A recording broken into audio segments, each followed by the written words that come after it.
Сәлеметсіздер ме, құрметті көрермендерім? Келіп жеткен әз наурызымыз құтты болсын.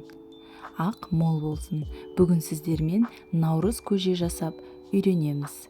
Егер менің каналымдағы видеолар сіздерге ұнаса, лайк басып, комментария қалдырып, каналыма тіркелуді ұмытпаңыздар. Ең алдымен қазымыз бен етімізді салып, 2,5-3 сағат қайнатып аламыз. Келесі кезекте етіміз піскенше дәнді дақылдарымызды ыстық су құйып, бетін жауып қоямыз. Мен бұл жолы фасоль, кукуруз, маш және күрішті қолдандым. Үйлеріңізде қандай дәнді дақылдар бар, соны пайдалансаңыздар болады. Немесе қандай дәнді дақылдар ұнайды, соларды салсаңыздар болады. Мінекей, етіміз 2 сағаттай қайнады. Ендігі кезекте кукурузымыз бен фасолімізді ертерек сала береміз. Өйткені олардың пісуі сәл ұзағырақ уақыт алғаннан кейін етпен бірге қайнай бергені дұрыс. Етті соңына қарай сүзіп алып турасаңыздар болады. Қазірше қайнайды. 3 сағатқа дейін қайнаған дұрыс. Фасоліміз бен кукурузымызды 20 минут қайнатып алдық. Ендігі кезекте машымызды саламыз. Күрішті соңына қарай саласыздар, өйткені ол тез піседі. Мінекей, енді күрішімізді салатында уақыт келді.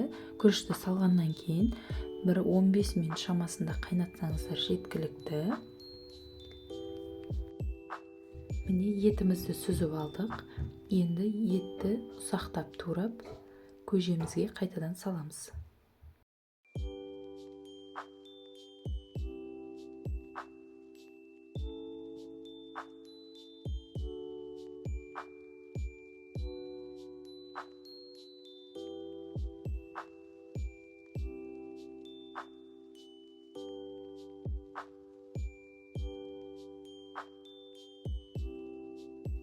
Келесі кезекте айранымызды құйып араластырамыз.